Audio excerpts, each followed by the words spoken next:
నమస్తే, welcome back. నేను మీ host అక్షర విహారీ. ఈరోజు మనతో పాటు స్టూడియోలో mutual fund expert and financial growth advisor wealthy Chakradhar గారు ఉన్నారు. సార్తో మాట్లాడదాం. Hello sir. హలో అండి. ఎలా ఉన్నారు? బాగున్నాను మేడం. సార్, ఇప్పుడు పిఎంఎస్లో స్టాక్ మార్కెట్లోనే ఇన్వెస్ట్ చేస్తారా, లేకపోతే అదర్ ఆప్షన్స్ ఏమైనా ఉన్నాయంటారా? పిఎంఎస్ అనేది యాక్చువల్గా చాలా బ్యూటిఫుల్ అండి. పోర్ట్ఫోలియో మేనేజ్మెంట్ సర్వీసెస్ అందులోనే ఉంది, పేరులోనే.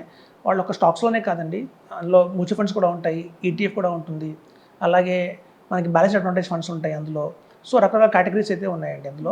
ఈవెన్ స్టాక్స్లో కూడా బ్లూ చిప్ కేటగిరీ సపరేట్గా ఉంటుంది, మల్టీ క్యాప్ స్ట్రాటజీ సపరేట్గా ఉంటుంది. ఇప్పుడు చూడండి, మన దగ్గర 50 lakhs మొత్తం ఇన్వెస్ట్మెంట్ చేయాలి మినిమంగా. సో ఎట్లా డివైడ్ చేయొచ్చు అంటే 25 lakhs స్టాక్స్లో ఇన్వెస్ట్మెంట్ చేసి ఒక 10 lakhs మ్యూచువల్ ఫండ్స్కి ఈటీఎఫ్లో కూడా ఇన్వెస్ట్మెంట్ చేయొచ్చు, లేదా బ్యాలెన్స్ అడ్వాంటేజ్ ఫండ్స్లో ఇన్వెస్ట్మెంట్ చేయొచ్చు.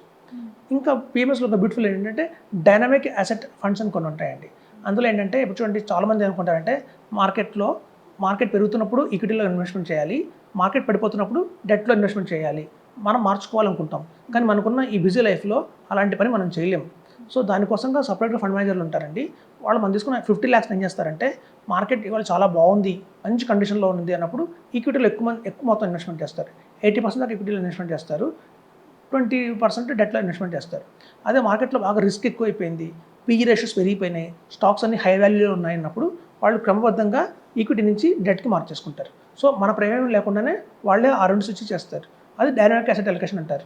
సో అట్లాంటివి కూడా మన పిఎంఎస్లో ఆప్షన్స్గా ఉన్నాయి. సో అలా కాకుండా లిక్విడ్ ఫండ్ ఆప్షన్ కూడా ఉంటుంది. ఇప్పుడు చూడండి, చాలామంది మేము గమనించింది ఏంటంటే 2008లో కావచ్చు, 2014లో కావచ్చు, వాళ్ళ దగ్గర షేర్స్ ఉంటాయి, మార్కెట్లో 1 crore వర్త్ ఆఫ్ షేర్స్ ఉంటాయి.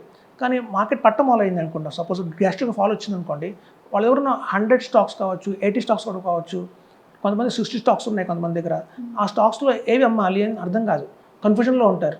పడిపోతూ మార్కెట్లో ఆ 1 crore వాల్యూ కావచ్చు, 50 lakhs వాల్యూ కావచ్చు, చూస్తుండగానే 30 lakhs పడిపోతుంది. అలాంటి సందర్భాలు చాలా వచ్చాయి. సో మనకేంటంటే అర్థం కాదు ఆ టైంలో ఏం చేయాలి అనేది, మనం చాలా ప్యానిక్లో ఉంటాం.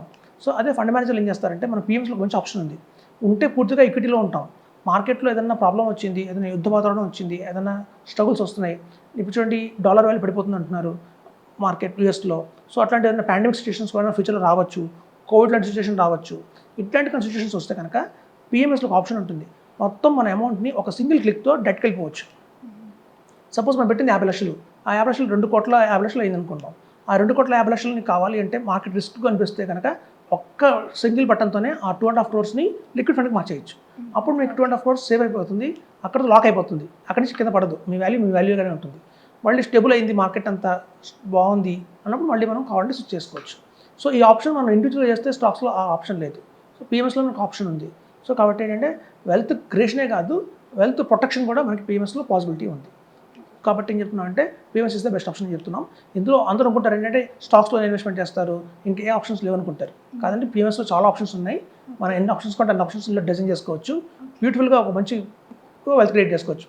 చాలామంది ఏంటంటే ఒక జీరోదాలో యాప్ ఓపెన్ చేసి, ఆఫ్ స్టాక్స్లో ఓపెన్ చేసి, గ్రో యాప్లో ఓపెన్ చేసి, ఏంజిల్ బ్రోకింగ్ కావచ్చు, వాటి చోట కొన్ని స్టాక్స్ కొంటారు, కొన్ని చోట మ్యూచువల్ ఫండ్స్ కొంటారు, ఇంకోటి దగ్గర వేరే ఫండ్స్ కొంటారు. సో ఎఫ్డీస్ ఉంటాయి. సో ఇట్లా FDs, shares, mutual funds, real estate ఇట్లా కాకుండా అన్నీ కలిపి ఒక చోట కనుక మనం పోర్ట్ఫోలియో మెయింటైన్ చేసుకుంటే మనకు తెలుస్తుంది యాక్చువల్గా మనం ప్లస్లో ఉన్నామా, మైనస్లో ఉన్నామా, ఎక్కడ మనం ఇన్వెస్ట్ చేయొచ్చు, ఇంకా ఎక్కువ పెంచుకోవచ్చు. మన పోర్ట్ఫోలియో అనేది పర్ఫెక్ట్గా డిజైన్ చేసుకోవడానికి అవకాశం అయితే ఉంటుంది. సో పిఎంఎస్లో మనకి అన్ని ఆప్షన్స్ ఉంటాయండి. ఒక స్టాక్స్ మార్కెటే కాదు, ఈవెన్ మనకి ఏంటంటే balance advantage funds, debt funds, arbitrage funds, ETF అన్నీ కూడా ఉంటాయి ఇందులో. ఓకే, సో అది best. Okay. So thank you sir. PMS గురించి మనము ఈ ఫ్యూ ఎపిసోడ్సే కాదు, చాలాసార్లు కూడా చాలా డిస్కస్ చేసాం. సో ఎవర్ గ్రీన్ అని అయితే చెప్పొచ్చు. పిఎంఎస్లో ఇన్వెస్ట్ చేస్తే మాత్రం no tension, nothing to worry. So thank you so much sir. And విన్నారు కదా, సార్ తోటి ఇంటరాక్ట్ అవ్వాలి అనుకున్న వాళ్ళు కింద కనిపిస్తున్న డిస్ప్లే నెంబర్కి కాల్ చేయండి, సార్ని డైరెక్ట్గా అప్రోచ్ అవ్వండి. Thank you sir. Thank you అండి. అందరూ నమస్కారం అండి. నా వెల్తి చక్ర ఛానల్ని సబ్స్క్రైబ్ చేసుకున్న ప్రతి ఒక్కరికి థ్యాంక్స్ చెప్పుకుంటున్నాను.